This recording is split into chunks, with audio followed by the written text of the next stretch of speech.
Welcome to Oregon Indie Film, a video podcast that shines the light on Oregon's independent film industry. I'm your host, Dawn Sellers. I interview Oregon's independent filmmakers who offer insights into the creative process, challenges, and triumphs of making movies in Oregon. This episode features young filmmaker Jenine Delusong.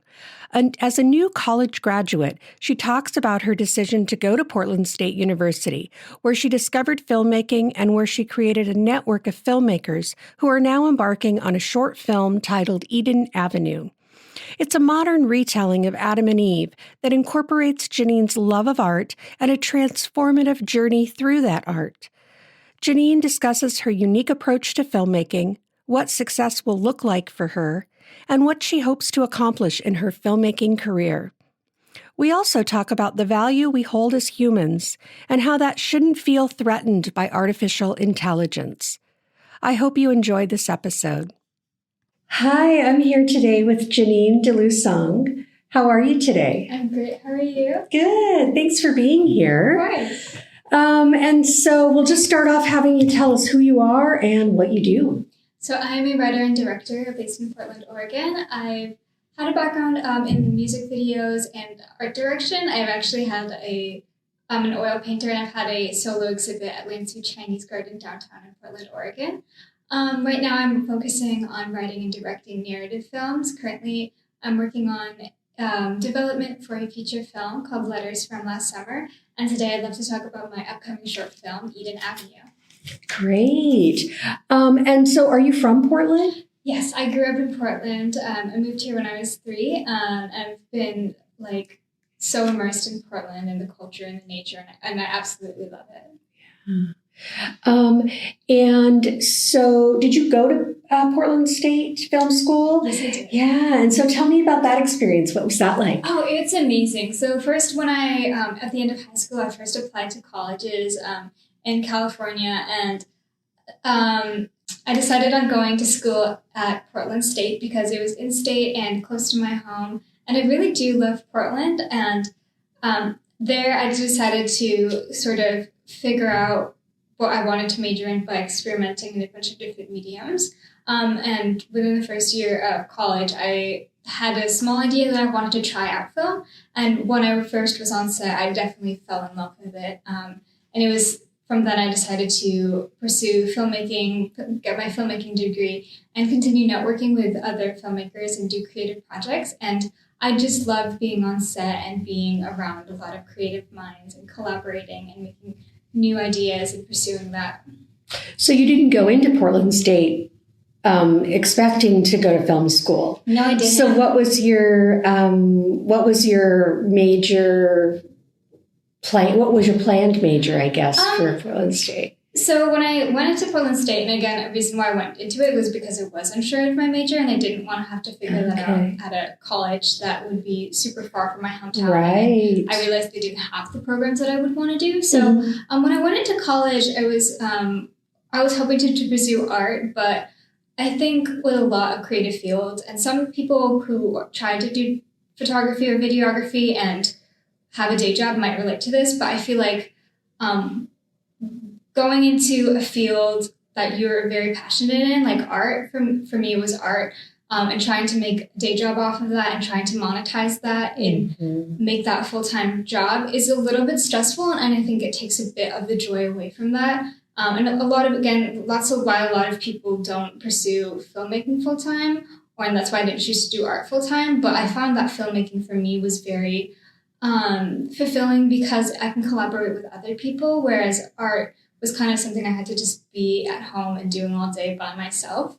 But filmmaking, I just loved all of the different avenues you can go into. You can go into writing or production, and you can also just be on set all day if that's something that interests you. But for me, I love how much of an open... I really liked how diverse the responsibilities and the opportunities there were in filmmaking and on set, and just all the great minds you can meet when just collaborating. Yeah, I think that's so true in Portland. There are just some amazing creative people. Absolutely. And so you are an artist, also a painter. Oil, I think, is Oil what you told me painting, before. Yeah, wonderful. And so is your show still up at the Chinese Garden? Unfortunately, it just went down. Okay. But I do have some works on my website, JenineDelusong.com, and some that I'm going to be posting on my art Instagram pretty soon. It's janine.png. But yeah, and I have actually done a lot of, like, I think my artist background has bled a lot, and actually my artist background has really blended into my filmmaking career, especially with the short that I'm about to talk about. Eden Avenue is about an artist who falls in love with his muse, and I've done art direction on other projects. Oh, okay. So that's how I I like to just show that side of myself in my career. But yeah, art is just something that I'm extremely passionate about, like whether it's just for personal reasons or just to incorporate that into filmmaking. There's just a lot of ways you can explore different mediums within filmmaking and bring out so many sides of you. I agree. And so you are a writer also.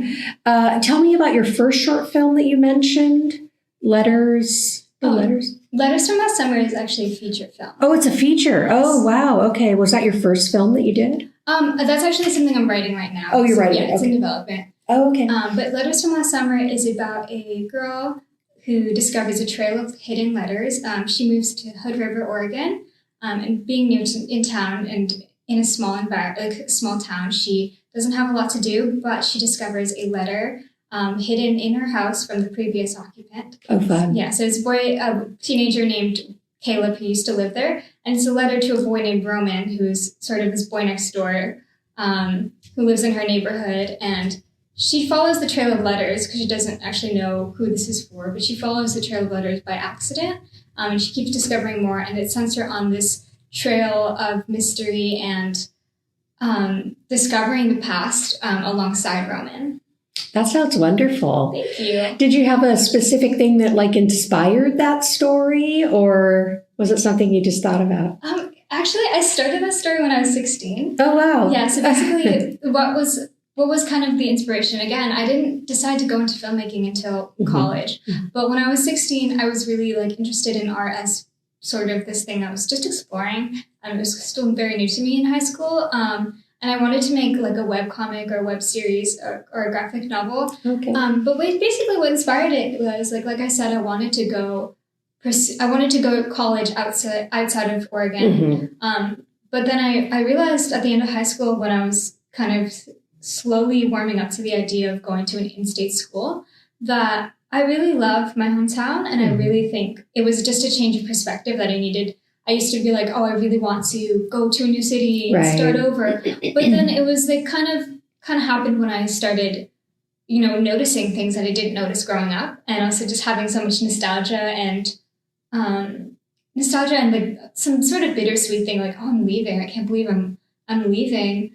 And that is kind of what inspired me. Was I just had this idea about a girl who romanticizes everything, like the world around her, and it is new to town, so she wants to see it, she wants to explore, and who better to show her around than a guy who's lived here all his life, but the guy hates his hometown. And together they kind of have this interesting chemistry that they sort of flip their character development, with their character development, they sort of flip each other's perspectives and introduce new ways of seeing to each other. I love that. That's a great concept. Thank you. And so you're writing that now.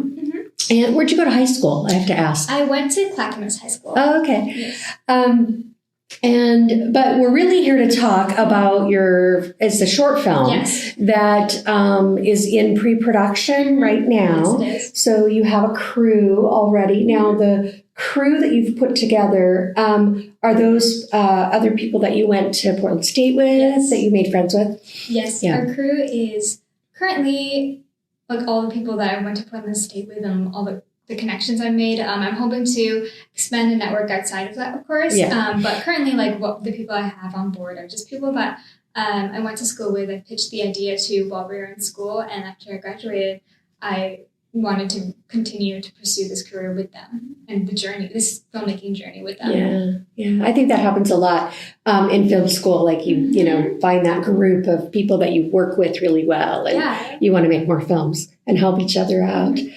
So tell us the name of the short film. the short film is called Eden Avenue. Eden Avenue. And it's about an artist. Mm-hmm. So it's a little bit of a memoir, maybe?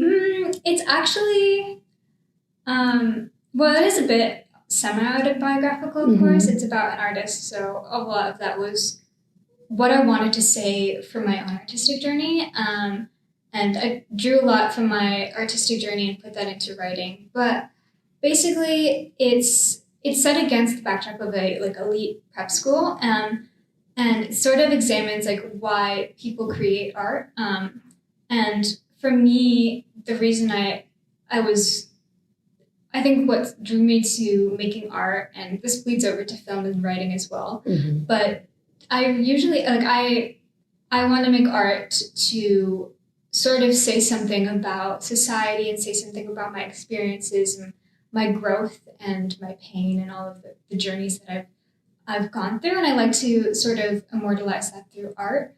For this film, it's about an artist who has this perfect life, but sort of goes through this transformative journey of discovery at the end of high school, and sort of changing his perspective. But although he struggles with art in the beginning, he's able to transform his experiences into the art and help him succeed, because I think that's why, as an audience, and as humans, we're drawn so much to films and artwork, and it's because they sort of say something about our life and our emotions that can speak to other people. We connect with them. Absolutely. Yeah. I like what you said here. I think this is maybe your theme of Eden Avenue. We are able to be imperfect and grow, take risks, and form experiences that make art meaningful. So it's really about art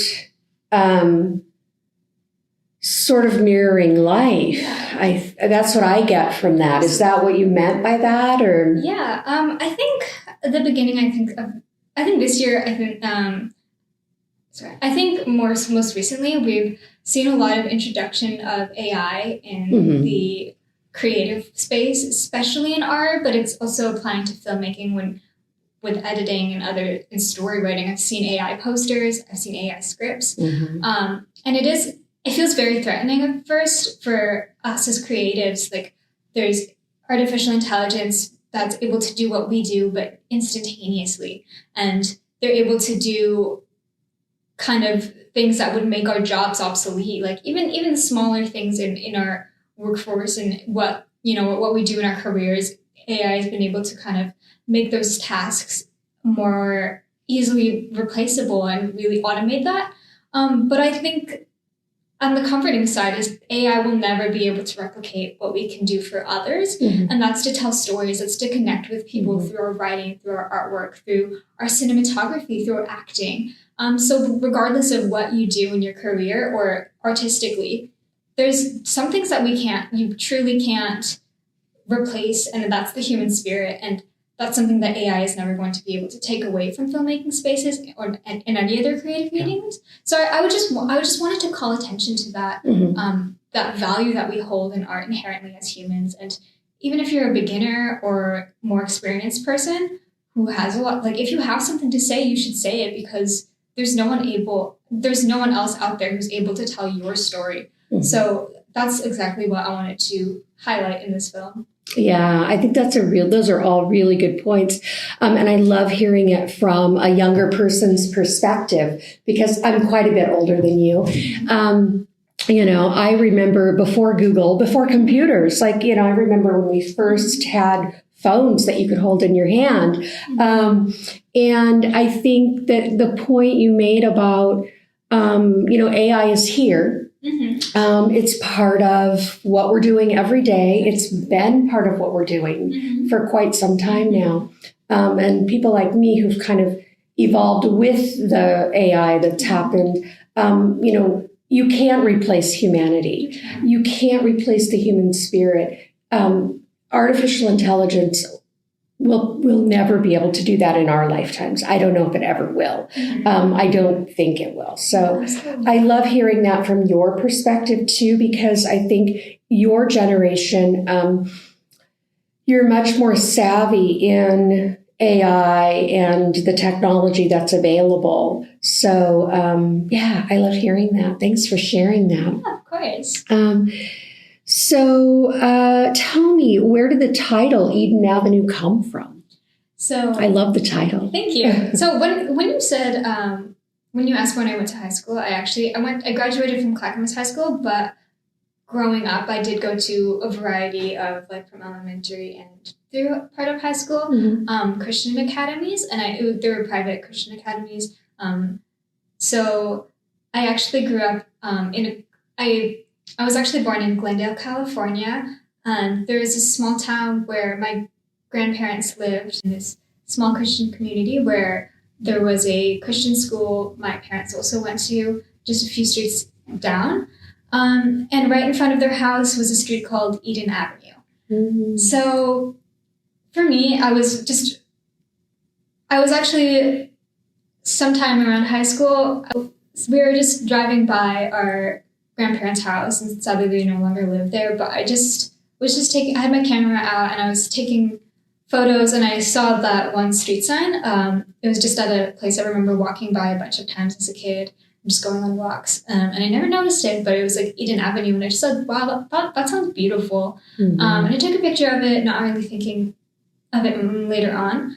And as a filmmaker,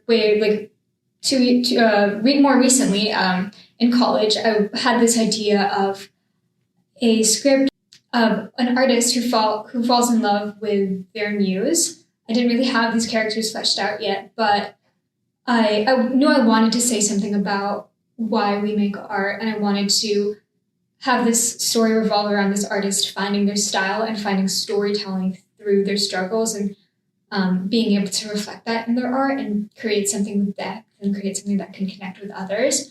And so I was kind of exploring this idea, and it was a little bit on the back burner for, I would say, maybe a year, until I revisited, I found that photo of Eden Avenue, mm-hmm. and I was just like, I really like that. And then I was reminded of the story of the Garden of Eden, mm-hmm. Where Adam falls in love mm-hmm. with Eve, and he takes the fruit, and it's this temptuous thing that gets him expelled from this perfect paradise, which is Eden.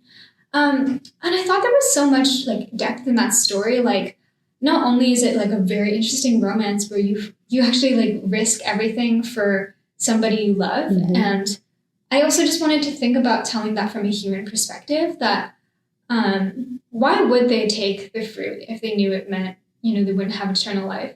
But I also thought there was so much more, like, there's more beauty in that, where mm-hmm. the eternal life maybe was something that they sacrificed, but what they got in return with a limited lifespan, I think the fact that humans have humans have a limited lifespan, and we could go at any moment, is another reason why life is so beautiful, because mm-hmm. all those moments could pass. You only get to live them once, and the moments that you have with your loved ones and just by yourself, being able to enjoy those moments, are so limited. So I thought that was, like, I think part of something that made life very beautiful. And I also thought that there was a lot to say from that story, where you're risking everything, but you're gaining something else. Mm-hmm. I thought there was a lot to say on that story that applies to contemporary life, especially with absolutely, mm-hmm. especially with dialogue around AI, mm-hmm. And just perfectionism. Because yes, AI can create a artwork that is perfect in 2 minutes, but where's the beauty in that? Where's the beauty in that? Where's the beauty in, like, sketching something and mm-hmm. it's unfinished? But I've always loved the look of, like, messy sketches mm-hmm. and, like, kind of unfinished, or just very, I don't know, just draw what comes from your brain, draw what you see and make it stylized. I don't think AI can really stylize in a way that humans can, because it's just copying off of something else. Right. But every person has their own uniqueness, and they can bring something to the table that an AI can't. Mm-hmm. Yeah, I think authenticity is much more beautiful than perfection. Mm-hmm. You know, you can be perfect, but when you're authentic, I think you connect more with people. And it sounds like that is a very interesting way to retell the story of Adam and Eve in a more modern way. Thank you. Yeah, I think that's very interesting. How many pages is your screenplay? The screenplay is 11 pages. So about a 10-minute film you're planning for? Yeah. 10 to 13 minutes. Yeah. And have you already cast? Yes, we have casted our main leads, Adam and Eve. Yeah. So are those are their names in the...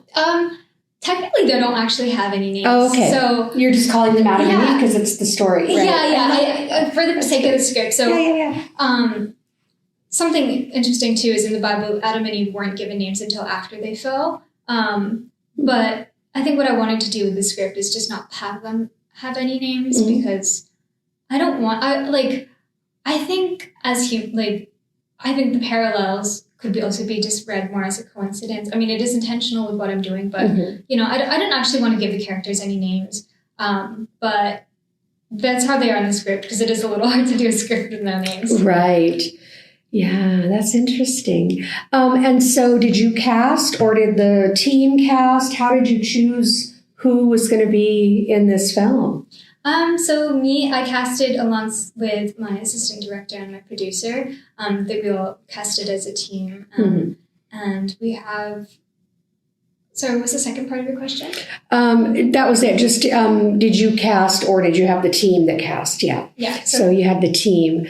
And you're going to direct. I am going to direct. Yeah. Have you directed before? I've directed a lot of music videos and experimental short films, but this is going to be my first fully narrative project. I think some of the projects I've done in the past are situated sort of between experimental and narrative, but this would be my this would be my narrative short film debut. Nice. And so are you a musician also? Musician? No, yeah, I'm not. You just have directed music videos? Yes, I've directed music videos. Okay, yeah. No, I've just been meeting a lot of filmmakers and musicians lately with that connection. And so I was thinking, wow, that would be interesting if you were also a musician. Because I didn't think there was that much of a connection between film and music, but apparently there is. Do you know where you're going to film yet? Do you have a location? Yes. So actually, one of our classroom scenes, this elite preparatory school, is actually at Portland State. I'm also just using my, we're filming in my own artist studio, which is just a piece of my bedroom. The character is also just going to have his studio be part of the bedroom. But that's where I'm filming. I'm filming in my own studio and bedroom because that's, I think, a good spot for the film and the mise en scène and whatnot. But it's also a very personal space for me, and I do want to show. It's a space that I've curated over the years, so I do think that would be a great space to bring the character in the scene to life.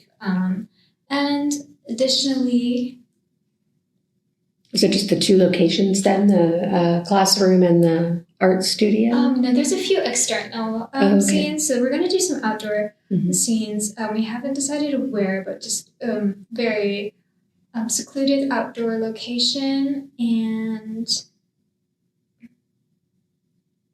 then we have another scene for sort of this party scene, which is going to mirror the fall where they eat the fruit. So that's going to be just a house for a house party sort of decoration. And do you have a date? Do you have a time frame for when you're going to film? Yes, we're shooting August 20th. Oh, so coming up. Yes, August 20th through 30th. Yeah. So coming up very soon. Are you feeling ready? I'm feeling, for where we are now, I'm feeling pretty ready. Of course, we still have to launch the crowdfunder and actually go through with the rehearsals and blocking. But I'm really looking forward to it. And I'm sure, I do trust my team. And I think obviously with filmmaking and a lot of different mediums. There might be challenges along the way, but I believe that, it's all part of the process. And as long as you have, you're prepared as much as you can in advance, and you trust your team, and you have a good team that you can rely on, then I think it's going to go all right. Yeah, I think that's really good advice. Have a good team and trust them. Absolutely. Let it be a collaborative process. Absolutely. And so, let's talk about the fundraiser a little bit. Don't go anywhere. I'll be right back with more from Jenine Delusong. Calling all filmmakers, performers, and creatives. The Soundstage is your home for high-quality recording in the Portland area. Whether you're working on an audio or video podcast, voiceover project, audiobook, casting your next film, or need help with that self-tape audition, we offer a professional, welcoming studio space. Come record with confidence and mention the Oregon Indie Film Podcast to get $5 off your next session. Learn more about The Soundstage, the Northwest's premier voiceover and recording studio, at thesoundstagenw.com. Hey there. If you're enjoying this episode of Oregon Indie Film, don't go anywhere. We've got more great conversation coming up. And if you believe in uplifting local voices and the power of independent storytelling, we'd love your support. Hit that follow button, share the show with a friend, or leave us a quick 5-star review. It makes a big difference. Want to get more involved? Reach out at OregonIndieFilm@gmail.com. Thanks for listening. We're back now with more about Eden Avenue. Do you want to share what your budget is for this? Sure.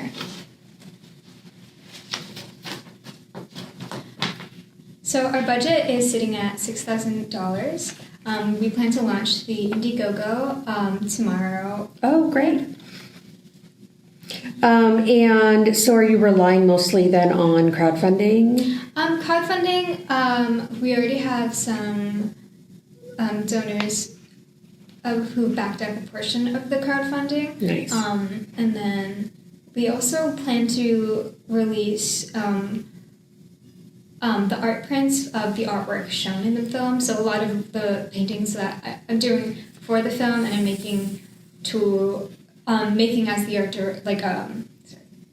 so the paintings that will be made in the film by the artist who's being portrayed, we're going to sell the art prints and the artwork shown in the film. We might even sell some of the original artwork in the film. And we will have additional tote bags and other perks for people who support that will also become available for sale later on. And will those have the artwork on them? Yes. Oh, I love that. And this is actually art that you've created. Yes. For the film. Mm-hmm. I love that. So prints, tote bags. Do you have the movie poster already completed? Yes. Yeah. It is. I can show you a file afterwards, but it is this one. It's a big prop. Nice. Do you want me to pull it up right now? No, you don't have to. I can just put a link to it. You can give me the link and I'll pop that into the show notes and people can take a look. It'll probably be on the crowdfunding yes. also. And I'll post it. So soon. we'll want people to go to that Okay. so they can help support your film. Oh my gosh, I'm looking forward. And so, I think that $6,000 budget is totally doable for a film. It sounds like you're keeping your costs down, and you should be able to do that for sure. What's your plan? Do you have a plan yet once you've completed the film? Will you do the festival route? Will you screen it? Have you thought about that? Yes, we have thought about that. So our plan is to do a festival run after the film is complete. We will be trying to get into festivals, and that would also include some local festivals. We will be happy to present the film here in Portland, as well as do some additional private screenings after a film festival run, or some public ones as well. Mm-hmm, mm-hmm. Do you have film festivals that you'd really like to get into with the film? Yes. Well, I'm a really big fan of Portland Panorama, and it's always been my dream to get into Sundance as well. Yeah. Sundance and Cannes. Mm-hmm. So you'll be submitting there. That'll be great. Absolutely, yes. Fingers crossed for you. Thank you. And so mostly then this film will just sort of end up in your portfolio because you have other films you want to make. So What do you expect to learn from the film? Like, what are you hoping to learn professionally from this short film? I think the biggest thing is being a director on such a big project, and especially working with actors as opposed to what I've done in the past, which is working with music artists or working with myself as being self-directed. So just being a very reliable, supportive, and communicative director. I do want to do my best in supporting my crew with words of affirmation and being sure that I'm creating or curating a very safe and positive environment on set. I think, especially in a crew, working with a big crew, which is new to me, I want to make sure that everyone feels like they're putting their best work out, and I'm encouraging that as well. And I also want it to feel like a safe space for us to collaborate and bring our ideas to the table. So I guess my priority is just being able to make sure that everyone on our team feels like very happy with the work that they put out and happy with the crew environment and their experiences on set. I want to make sure everyone gets to take away something from this film set, and I want to be able to give as much to my crew and my cast as possible. I love that. I think that's as a female director, I think that we feel that way. Like, we want our cast and crew to be supported and safe and have a good experience. So I love hearing that. What are you finding challenging so far about making this film? Has anything come up that you've had to really process and overcome? I would say the biggest challenge so far is, especially being my first short film and being just an emerging director straight out of college, I would say that I think being young and being new and not really being as established as I would be in, say, 2 years from now, I think is a bit of a challenge. Obviously, everybody starts somewhere. So I would say that it's a bit challenging for me to navigate everything for the first time, and especially coming from a place as an emerging director rather than an established one. I think it's a little bit of uncertainty as to what challenges I might face ahead or what I need to prepare for. So I think for me, I want to just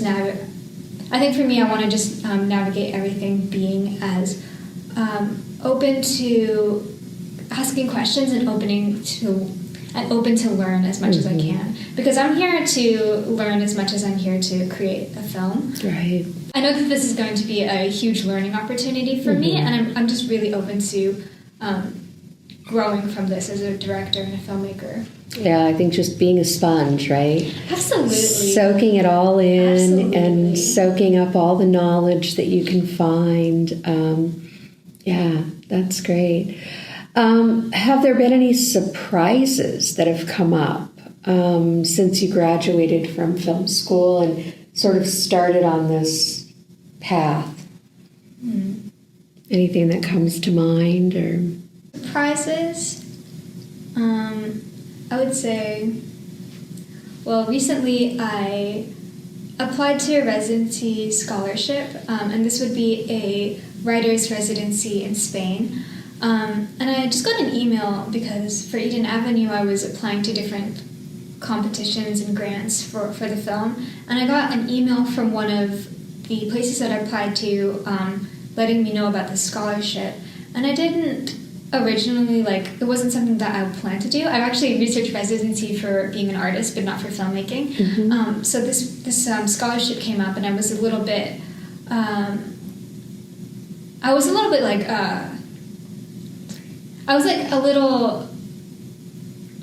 it was something I wasn't originally planning to do, but I did just apply to it because I wanted to just try it out and see what happens. And I did actually get a partial scholarship to the Rockabirdy Writing Retreat in Spain.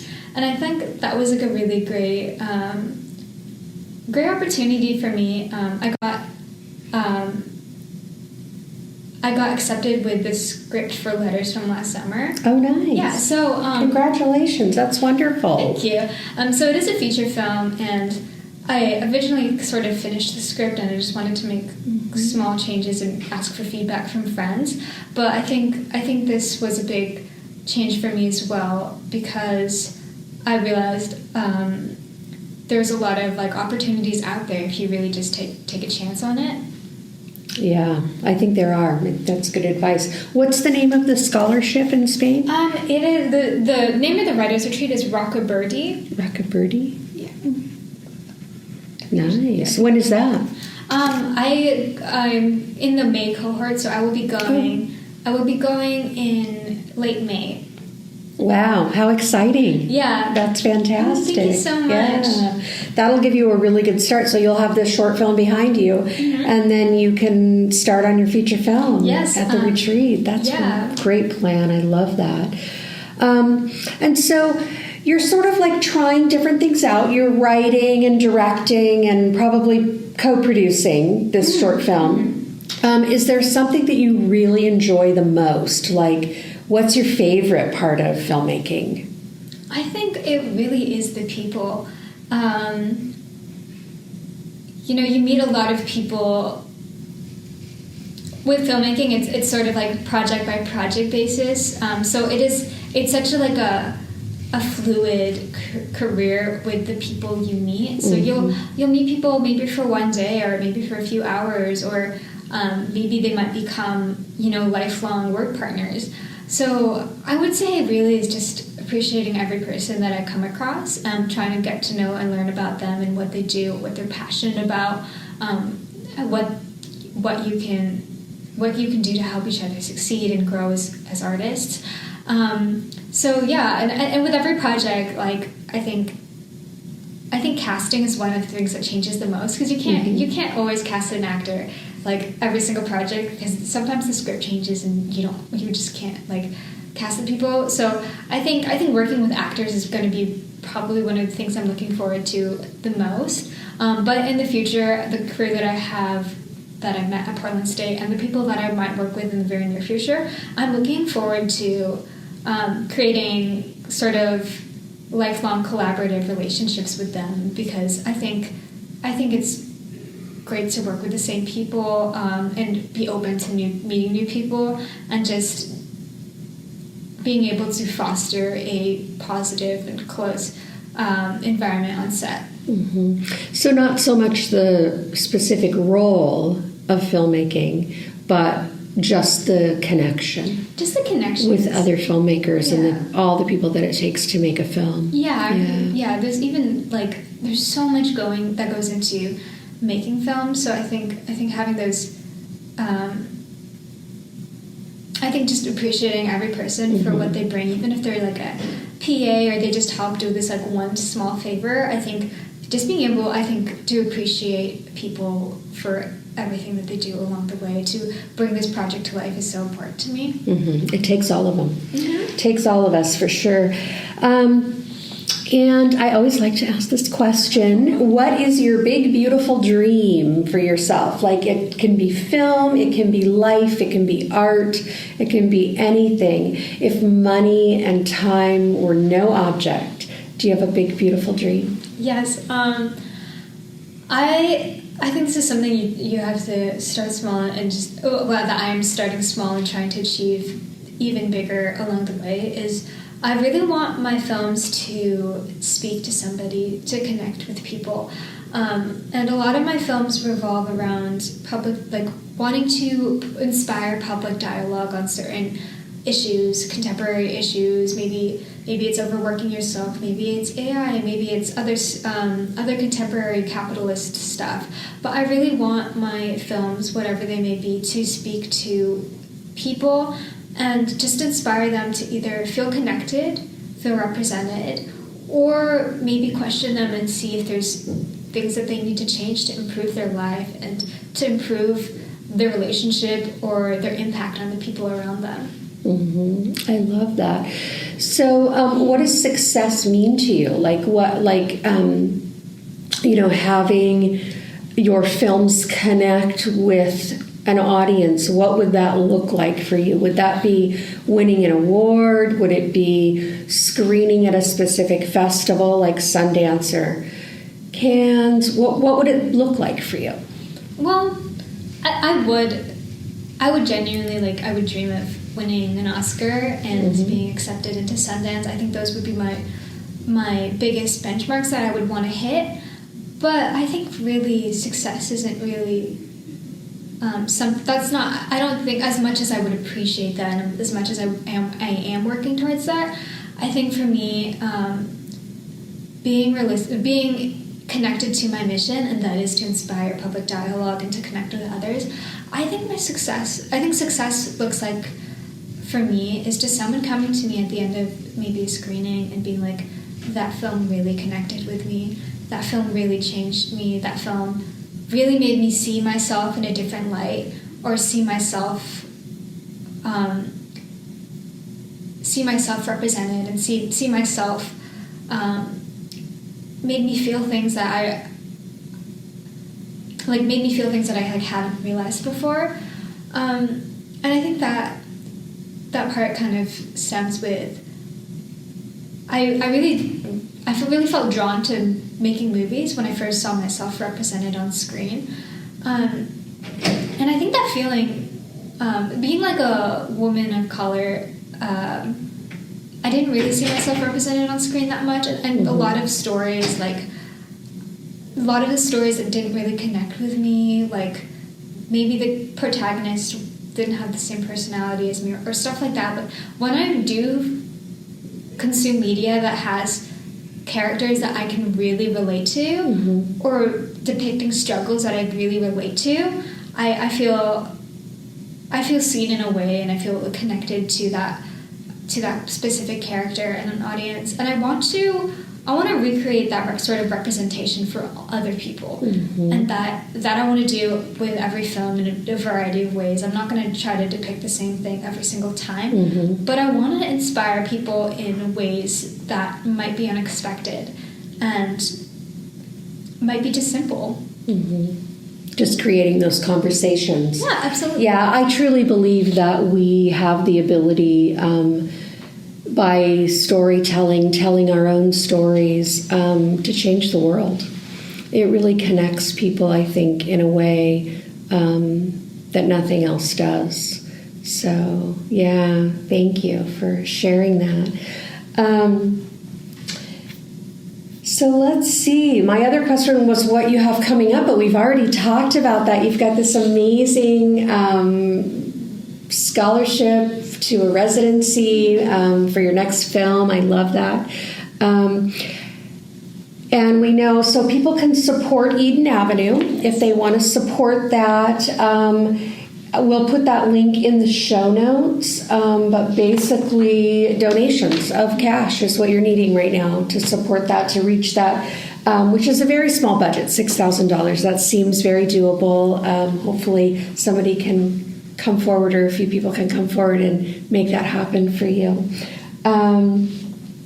Where else can we find you? Like how can we find you online? Your art is on your website, so I'll put that up, but where else can we find you? I think the best place to find me is on Instagram at Jenine Delusong. It's just my first and last names, no other punctuation. That's where I post kind of my short projects, what I'm working on, and that's where I share things that matter to me. So you can find me there, and also my art you can find at jenine.png.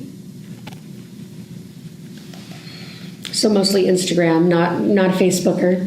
Yeah, I do cross post to Facebook, but I don't even know what account it goes to. I think it's also jenine.png, which is connected to my my film Instagram and not my art one, so it's a little confusing, but mostly Instagram, I think, if you want me to stay consistent, because I don't check Facebook as much. And what about LinkedIn? LinkedIn, yes, I believe I'm just Jenine Delusong on LinkedIn.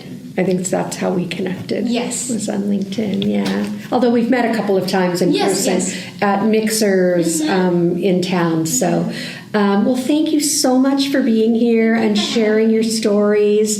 The world needs your story, right? It needs all of your stories. And best of luck with Eden Avenue and your future. Thank you so much for having me. I really appreciated it, and I loved answering all your great questions. Yeah, thanks. Thanks so much for listening. If you'd like to continue the conversation with Jenine Delusong, reach out to her on Instagram. Be sure to check out her Indiegogo campaign and support her film, Eden Avenue. You'll find those links and more in the show notes. If you enjoyed this episode, please take a moment to leave a 5-star review and share it on your social media. It helps us connect with more indie film lovers. Want to support the podcast by becoming a guest or a sponsor? Reach out at OregonIndieFilm@gmail.com.